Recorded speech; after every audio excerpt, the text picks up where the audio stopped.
പിതാവിൻ്റെയും പുത്രൻ്റെയും പരിശുദ്ധാത്മാവിൻ്റെയും നാമത്തിൽ ആമേൻ. എൻ്റെ പ്രിയപ്പെട്ടവരെ, ഇന്ന് മെയ് 5-ാം തീയതി ചൊവ്വാഴ്ച. അമ്മേ പരിശുദ്ധ അമ്മേ, അമ്മേ പരിശുദ്ധ ദൈവമാതാവേ, കൃപാസനത്തിലൂടെ ഞങ്ങളുടെ ദേശത്തിനും അമ്മ മധ്യസ്ഥം തേടി തന്ന എല്ലാ അനുഗ്രഹങ്ങൾക്കും കൃപകൾക്കും ഞങ്ങളിപ്പോൾ ഹൃദയം നിറഞ്ഞ നന്ദി പറയുന്നു. അമ്മേ പരിശുദ്ധമ്മേ, ദൈവമാതാവേ, 2004 ഡിസംബർ 7-ാം തീയതി ഉച്ചകഴിഞ്ഞ് 2:30 കൃപാസനത്തിൽ സംഭവിച്ച അമ്മയുടെ പ്രത്യക്ഷപ്പെടലിനെക്കുറിച്ച് തിരുസഭയ്ക്ക് സമർപ്പിച്ചിരിക്കുന്ന പഠനരേഖകളുടെ മേൽ സഭാത്മകമായ പഠനം ആരംഭിക്കുവാൻ ഞങ്ങൾ പ്രാർത്ഥിക്കുന്നു. അമ്മേ പരിശുദ്ധമേ, ഭൂസ്വർലോകങ്ങളുടെ രാജ്ഞിയായ അങ്ങേയ്ക്ക് ഭൗമസംരക്ഷണത്തിനായി പ്രപഞ്ചപ്രകൃതിയെ തന്നെ തിരുസഭ പ്രതിഷ്ഠിക്കുവാൻ ഈ പ്രത്യക്ഷീകരണം വഴി ഇടയാക്കണമേ. പരിശുദ്ധമേ, ജപമാല മാതാവേ, സകല പ്രാർത്ഥനയോടും ചേർത്ത് ഞങ്ങളിപ്പോൾ പ്രാർത്ഥിക്കുന്ന ഈ കുടുംബത്തിന്റെ പ്രത്യേക നിയോഗം പറ മക്കളെ.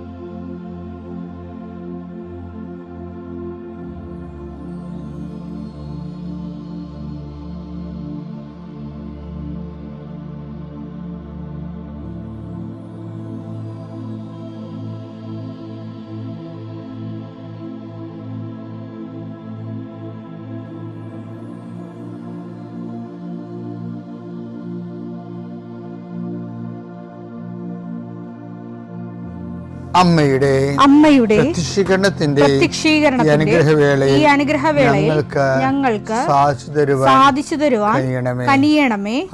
ആമേൻ. വിശ്വാസ പ്രമാണം. സർവശക്തനായ പിതാവും ആകാശത്തിന്റെയും ഭൂമിയുടെയും സൃഷ്ടാവുമായ ദൈവത്തിൽ ഞാൻ വിശ്വസിക്കുന്നു. അവിടുത്തെ ഏകപുത്രനും ഞങ്ങളുടെ കർത്താവുമായ ഈശോമിശിഹായിലും ഞാൻ വിശ്വസിക്കുന്നു.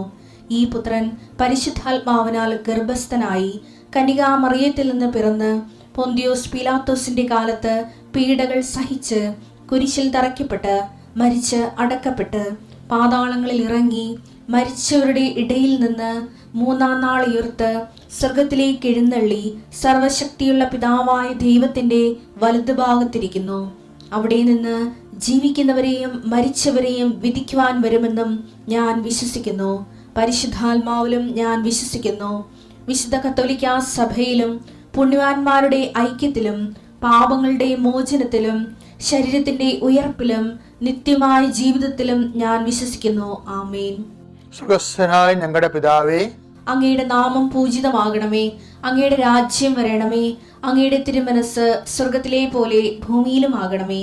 അന്നു വേണ്ടുന്ന ആഹാരം ഇന്ന് ഞങ്ങൾക്ക് തരണമേ.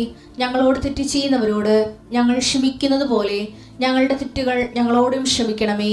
ഞങ്ങളെ പ്രലോഭനത്തിൽ ഉൾപ്പെടുത്തരുതേ, തിന്മയിൽ ഞങ്ങൾ രക്ഷിക്കണമേ. ആമേൻ. നന്മ നിറഞ്ഞ മറിയമേ, സ്വസ്തി. കർത്താവ് അങ്ങയുടെ കൂടെ സ്ത്രീകളിൽ അങ്ങ് അനുഗ്രഹിക്കപ്പെട്ടവളാകുന്നു. അങ്ങയുടെ ഉദരത്തിൻ ഫലമായി ഈശോ അനുഗ്രഹിക്കപ്പെട്ടവനാകുന്നു. പരിശുദ്ധ മറിയമേ, തമ്പുരാന്റെ അമ്മേ, പാപികളായ ഞങ്ങൾക്ക് വേണ്ടി ഇപ്പോഴും ഞങ്ങളുടെ മരണസമയത്തും തമ്പുരാനോട് അപേക്ഷിക്കണമേ. ആമേൻ. കർത്താവേ, നിന്റെ ഉന്നതമായ നാമത്തിന് സ്തോത്രം ചെയ്യുന്നു. കർത്താവേ, നിന്റെ വിശുദ്ധ പൗരോഹിത്യത്തെ മഹത്വപ്പെടുത്തണമേ. കർത്താവെ, സഭയിലുള്ള സാന്നിധ്യം പ്രകടമാക്കണം.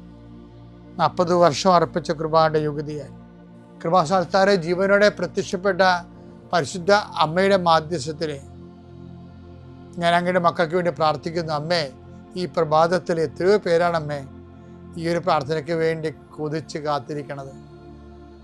അവർക്ക് എവിടെ എന്തെല്ലാമോ കാര്യങ്ങളുണ്ട്. ഇന്ന് അവരുടെ കഴിവിൽ നിൽക്കാത്ത കാര്യങ്ങളുണ്ട്. കർത്താവേ, അങ്ങയുടെ മക്കളുടെ കഴിവിൽ നിൽക്കാത്ത കാര്യങ്ങൾ, ആ കാര്യങ്ങളെക്കുറിച്ച് ഓർക്കുമ്പോൾ ഭയവും പേടിയും പ്രയാസവും സങ്കടവും നിരാശയും ഒക്കെ തോന്നുന്ന വിഷയങ്ങൾ, വ്യക്തികൾ, അതെല്ലാം യേശുക്രിസ്തു നാമത്തിൽ ഞാൻ ബന്ധിക്കുന്നു. കർത്താവേ, അങ്ങയുടെ മക്കള് ഇനി സമാധാനത്തിൽ വിട്ടേക്കണമെന്ന് പറഞ്ഞല്ലേ ഈശോ. ഞങ്ങളുടെ ദാസനെ സമാധാനം, എൻ്റെ രക്ഷ ഞാൻ എൻ്റെ കണ്ണുകൊണ്ട് കണ്ടിരിക്കുന്നു. അങ്ങയുടെ ദാസനെ സമാധാനം വിട്ടേക്ക്. സമയം ദീർഘദർശി പറഞ്ഞതുപോലെ അങ്ങയുടെ മക്കൾ ഈ പ്രാർത്ഥനയ്ക്ക് ശേഷം സമാധാനം കണ്ടെത്താൻ ഇടയാക്കണം പ്രാർത്ഥിക്കുന്നു. നിങ്ങളുടെ ജീവിത ചിന്തകള്, നിങ്ങളിന്ന് പോകാനിരിക്കുന്ന ഇടങ്ങള്, സംസാരിക്കുന്ന വ്യക്തികള്, ഒപ്പിടുന്ന പേപ്പറുകള്, എഴുതുന്ന രേഖകള്, എൻ്റെ മക്കള് ജീവിത ഉപായത്തിന് വേണ്ടിയും മേൽഗതിക്ക് വേണ്ടിയും ജോലിക്ക് വേണ്ടിയും ജോലിയുടെ അനുബന്ധ കാര്യങ്ങൾക്ക് വേണ്ടിയും എവിടെയെല്ലാം യാത്ര ചെയ്യുന്നു, ആരെല്ലാം സംസാരിക്കുന്നു, ഫോൺ ചെയ്തിട്ട് എന്തെങ്കിലും ഡേറ്റോ കാര്യമോ തീരുമാനമോ വാക്കോ പ്രവൃത്തിയോ തീരുമാനം കിട്ടാൻ വേണ്ടി കാത്തിരിക്കുന്നു. അതെല്ലാം മക്കൾക്ക് അനുകൂലമാവുകയും അത് ഈശോയുടെ നാമത്തിൽ ഞാൻ നിങ്ങളെ അനുഗ്രഹിക്കുകയും ചെയ്യുന്നു. എൻ്റെ കർത്താവേ, മനുഷ്യൻ്റെ ഭീഷണി കാരണം മനസ്സിന് സമാധാനം നഷ്ടപ്പെട്ടവരെ, അവരെ നീ ഏത് ഭവനത്തിൽ പ്രവേശിച്ചാലും ആ ഭവന സമാധാന ആശംസ അറിയിച്ച കർത്താവേ, നിന്റെ നാമത്തിൽ നെഞ്ചിലും നെറ്റിലും മുദ്രവാങ്ങി നിന്റെ നാമത്തിൽ വിശ്വസിക്കുന്ന ഒരു മനുഷ്യനെയും ആരും ഭീഷണിപ്പെടുത്താൻ അനുവദിക്കരുത് കർത്താവേ. അവരെല്ലാം ശത്രുക്കളെ കാണുകയെ വിരുന്നൊരുക്കുന്ന ദൈവത്തിൻ്റെ ശക്തിവിശേഷം നിനക്കായി വിരുന്നൊരുക്കട്ടെ. നിൻ്റെ എല്ലാ ശത്രുക്കളുടെയും മുന്നിലെ നിത്യം പിതാവും പുത്രനും പരിശുദ്ധാത്മാവ് സർവീശ്വര എന്നേക്കും ആമേൻ. എൻ്റെ പ്രിയപ്പെട്ടവരെ, ഞാൻ ഈ ദിവസങ്ങളിൽ ആൾത്താരയിൽ ആൾക്കാരെ പ്രാർത്ഥിക്കുമ്പോൾ ഒരാളെ ഞാൻ കണ്ടുമുട്ടി. അങ്ങയുടെ കയ്യിൽ, പാവപ്പെട്ടവനാടാ, അങ്ങയുടെ കയ്യിൽ കുറേ ആധാരങ്ങൾ ഇരിപ്പുണ്ട്, എല്ലാം ജപ്തിയായിരിക്കുകയാണ്. അപ്പോൾ അയാൾക്ക് എന്തോ എന്നോട് പറയണമെന്ന് തോന്നി. അപ്പം ഞാൻ അയാളുടെ മുഖത്ത് നോക്കുന്നുണ്ട്, ഇയാൾക്ക് എന്തോ സംസാരിക്കാണ്ടൊക്കെ മനസ്സിലായിരുന്നു. അപ്പോൾ അയാളെ പക്ഷേ സംസാരിച്ച് കേട്ടപ്പോൾ ഞാൻ അത്ര എനിക്ക് ഒരു ഹാപ്പി അല്ലായിരുന്നു. ഞാൻ പുള്ളി പറഞ്ഞ ഇതാണ്, എന്നോട് ചോദിച്ചതെന്ന്, അച്ഛാ എനിക്ക് എന്തെങ്കിലും കുറവുണ്ടോ എന്ന് ചോദിച്ചു. അപ്പോൾ പരിശുദ്ധാത്മാവ് എൻ്റെ മനസ്സിൽ ഇൻക്ലിനേഷൻ, ഈ മനുഷ്യനെ അച്ഛന്മാരൊക്കെ കാണുമ്പോൾ ചോദിക്കേണ്ട ഒരു ചോദ്യമാണ്. അതിന് ഞാൻ റെസ്പോണ്ട് ചെയ്തില്ല. ആ ചോദ്യം ചോദിക്കാൻ വേണ്ടി എന്തോ ചോദിച്ച പോലെ തോന്നിയ കാരണം റെസ്പോണ്ട് ചെയ്യില്ല. പക്ഷെ അതിനുശേഷം ഞാൻ ആൾക്കാരൊക്കെ പ്രാർത്ഥിച്ചതിന് ശേഷം ഈ അടുത്ത് തിരിച്ചു വന്നപ്പോൾ ഞാൻ പറഞ്ഞ്, നമ്മൾക്ക് എന്തെങ്കിലും കുറവുണ്ടെങ്കിൽ അതെല്ലാം ആ കുറവ് ഉൾപ്പെടെ ഇങ്ങനെ ഓരോ കുറവുകളും എടുത്ത്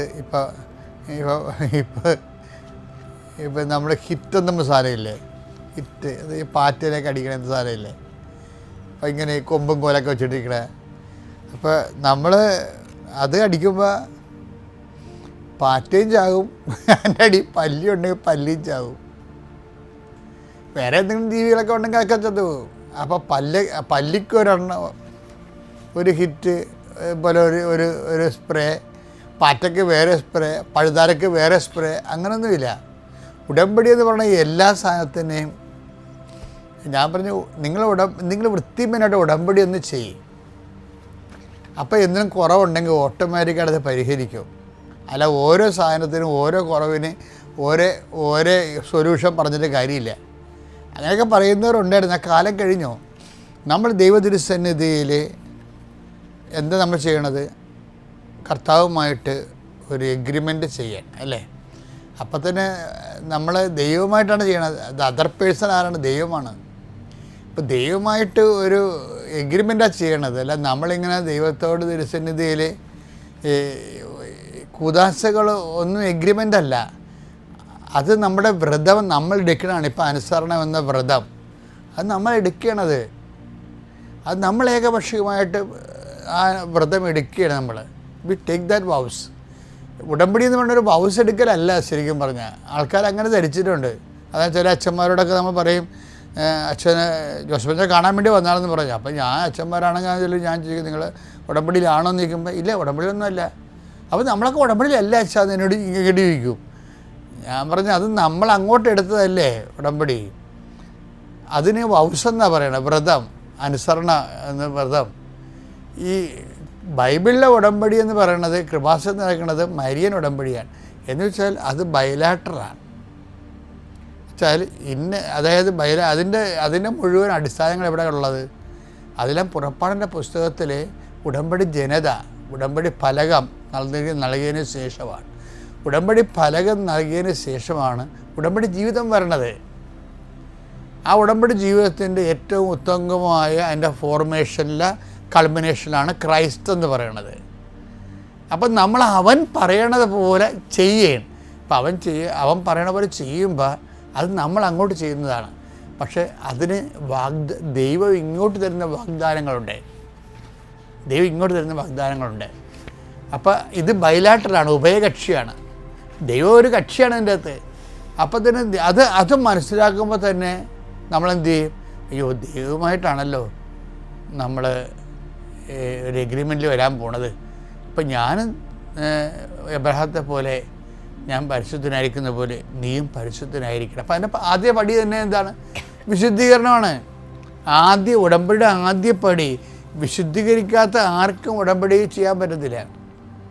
അപ്പോൾ അതുകൊണ്ട് തന്നെ ഓട്ടോമാറ്റിക്കായിട്ട് ആ വ്യക്തി ഉടമ്പടിയെക്കുറിച്ച് ബോധമുള്ള ആളാണെങ്കിൽ ആ വ്യക്തി സ്വയമായിട്ട് അപ്പം തന്നെ ആരും പറയാതെ, ഞങ്ങളാരും ഉപദേശിക്കാതെ നിർദ്ദേശിക്കാതെയും ആ വ്യക്തി സത്യസന്ധമായിട്ട് തന്നെ സുവിശേഷ വിഹിതമായിട്ട് ദൈവതിരുസന്നിധിയിൽ ഒരു കോമ്പറ്റൻ്റ് പാർട്ട്ണറാകും. ഉത്തരവാദിത്വമുള്ള ദൈവത്തോട് ഉടമ്പടി ചെയ്യാൻ പറ്റുന്ന വ്യക്തിയായിട്ട് അവർ തന്നെ പ്രാർത്ഥിച്ചും വിശുദ്ധീകരിച്ചും ഒരുങ്ങിയായിരിക്കും വരണത്. അങ്ങനെ വരണ ആയിരങ്ങളുണ്ട് കൃപാസനത്തിലോട്ട്. ചുമ്മാ വായി നോക്കി വണ്ടിയൊക്കെ ആയിരുന്നുണ്ട് ആരെങ്കിലും വിളിച്ചതെന്നും പറഞ്ഞിട്ട് കൂടെ വന്ന് അതെവിടെയും കുത്തിയിരുന്നിട്ടും എഴുതിയിടുന്ന ആൾക്കാരും ഉണ്ട്. അങ്ങനെയുള്ള അവതാരങ്ങളും ഉണ്ട്. അപ്പോൾ എൻ്റെ വിഷയം എന്ന് പറയണത് എപ്പോഴും നമ്മൾ ശ്രദ്ധിക്കേണ്ടത്, ഉടമ്പടി ഇപ്പോൾ ഈ വ്യക്തി എന്താ എന്നോട് പറഞ്ഞത്, എനിക്ക് വല്ല കുറവുണ്ടോ എന്നാണ് ചോദിച്ചിരിക്കുന്നത്. ശരിക്കും പറഞ്ഞാൽ എന്തെല്ലാം പ്രശ്നമുണ്ടെങ്കിലും ഉടമ്പടി വെടിപ്പായിട്ടൊരു മനുഷ്യൻ ഒരു ഈക്വലൻ്റ് പാർട്ട്ണറായിട്ട് അല്ലെങ്കിൽ ഒരു സ്യൂട്ടബിൾ പാർട്ട്ണർ, യോജിച്ച പങ്കാളിയായിട്ട് വരുമ്പോൾ തന്നെ ദൈവത്തിൻ്റെ വാഗ്ദാനങ്ങൾ നമ്മൾ കൃപാസനത്തിൽ വരണമെങ്കിൽ തന്നെ ദൈവം പാലിക്കാൻ തുടങ്ങും. എന്താ കാര്യം?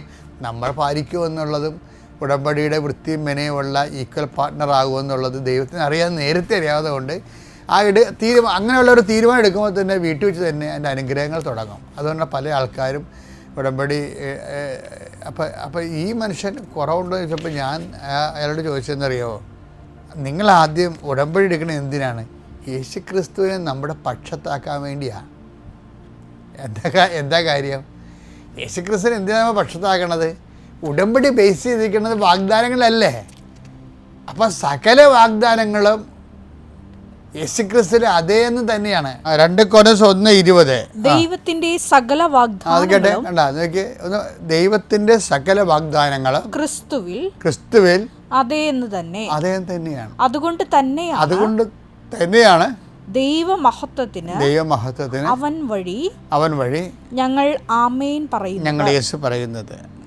അപ്പോൾ ദൈവത്തിൻ്റെ സകല വാഗ്ദാനങ്ങൾ ക്രിസ്തുവിൽ അതേം തന്നെയാണ്. അപ്പോൾ ഞാൻ ഈ മനുഷ്യൻ എന്താ എന്നോട് ചോദിക്കണത്, എനിക്ക് വല്ല കുറവുണ്ടോ എന്ന്. അപ്പോൾ ഞാൻ എന്താ പറയണത്, നമ്മൾ ഉടമ്പടി എടുക്കണത് എന്തിനാണ്? അതിൻ്റെ ഫസ്റ്റ് ബേസിൽ തന്നെ കുറവെല്ലാം മാറും. എന്താ കാര്യം? നമ്മൾ ദൈവത്തോട് ഉടമ്പടി ചെയ്യാൻ പറ്റുന്ന ഒരു ഈക്വൽ പാർട്ട്ണറായിട്ടും ഇക്വലൻ്റ് അതിന് തക്ക ഒരു പങ്കാളിയായിട്ടും നമ്മളെ തന്നെ വിശദീകരിക്കുമല്ലോ. അപ്പോൾ ഉടമ്പടിയുടെ ഉദ്ദേശം എന്താണ്? ക്രിസ്തുവിനെ പക്ഷത്താക്കുക എന്നുള്ളതാണ്. എങ്ങനെയാണ് ക്രിസ്തുവിനെ പക്ഷത്താക്കാൻ കാരണം എന്താണ്? ഈ ഉടമ്പടി ബേസ് ചെയ്തിരിക്കുന്ന മുഴുവൻ ദൈവത്തിൻ്റെ വാഗ്ദാനങ്ങളിലാണ്. അപ്പം സകല വാഗ്ദാനങ്ങളും യേശുക്രിസ്തുവിൽ അതേം തന്നെയാണ്. അപ്പോൾ യേശുക്രിസ്തുവിനെ കിട്ടിയാൽ നമുക്ക് സകല വാഗ്ദാനങ്ങളും അതിൻ്റെ അകത്ത് ഇൻക്ലൂഡഡ് ആണ്. അത് എല്ലാം ഓരോ കാര്യത്തിന് വേണ്ടി നമ്മൾ പറയേണ്ട കാര്യമില്ല. ഇപ്പോൾ 6 കാര്യങ്ങൾ ഉടമ്പടി പറയണമെങ്കിലും ഒരു 60,000 കാര്യങ്ങളും യേശുക്രിസ്തു അതാണ്.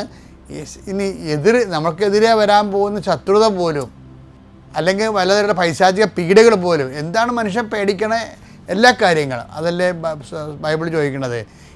ഈ യേശുക്രിസ്തു നമ്മുടെ പക്ഷത്താണെങ്കിൽ റോമ 8:31 ഇതിനെക്കുറിച്ച് നാം എന്താണ് പറയേണ്ടത്? ദൈവം നമ്മുടെ പക്ഷത്തെങ്കിൽ ആര് നമുക്ക് എതിരെ നിൽക്കും? അപ്പം നമുക്ക് അവരെതിരാണ് ഇവരെതിരാണ് സാത്താൻ്റെ പ്രവർത്തനമാണ്, കുടുംബത്തിൽ സമാധാനം ഇല്ല എന്നല്ല പ്രശ്നം. മറിച്ച് നമ്മൾ ഉടമ്പടിയിലേക്ക് വരുമ്പോൾ നമ്മൾ തന്നെ നമ്മളെ സ്വയം വിശുദ്ധീകരിച്ചുകൊണ്ട് കർത്താവുമായിട്ട് ഉടമ്പടി ചെയ്യാൻ വേണ്ടിയുള്ള യോഗ്യത നേടിക്കഴിഞ്ഞാൽ യേശുക്രിസ്തു നമ്മുടെ പക്ഷത്താകും. യേശുക്രിസ്തു സകല വാഗ്ദാനങ്ങളും യേശുക്രിസ്തു അതേ തന്നെ ആയതുകൊണ്ട് യേശുക്രിസ്തുവിൽ നമ്മുടെ പക്ഷത്താണെങ്കിൽ ആര് നമുക്കെതിരെ നിൽക്കും? അപ്പോൾ എന്താ ഇത്രയും പറയാൻ കാര്യം, ആ മനുഷ്യൻ്റെ കയ്യിലൊരു തകിട് കുപ്പി ഇരിപ്പുണ്ടായിരുന്നു. ആരോ എന്തോ അദ്ദേഹത്തിന് അതിൻ്റെ പറമ്പിൽ ചെയ്തിട്ടുണ്ട്, അതുകൊണ്ടാണ് പറമ്പൊന്നും വിറ്റുപോകാത്തതെന്ന് നമ്മൾ ധരിക്കണത്. അപ്പോൾ ഞാൻ കൊടുക്കുന്ന മറുപടി എന്താ കൊടുക്കണത്? നിങ്ങൾ യേശുക്രിസ്തുവിനെ പക്ഷത്താക്കൂ, എന്നാൽ പിന്നെ ആരും നമുക്ക് എതിർ നിൽക്കുന്നതന്നെയല്ല, എതിർപ്പുണ്ടെങ്കിൽ തന്നെ അത് നിർവീര്യമായി പോയിക്കോളും. അപ്പോൾ ഉടമ്പടി യേശുക്രിസ്തുവിനെ പക്ഷത്താക്കുന്ന വലിയ പദ്ധതിയാണ്. യേശുക്രിസ്തു പക്ഷത്തായി കഴിയുമ്പോൾ പിന്നെ എന്താണ്? ആര് നമുക്ക് എതിര് നിൽക്കാം? പിതാവിൻ്റെയും പുത്രൻ്റെയും പരിശുദ്ധാത്മാവിൻ്റെ നാമത്തിൽ.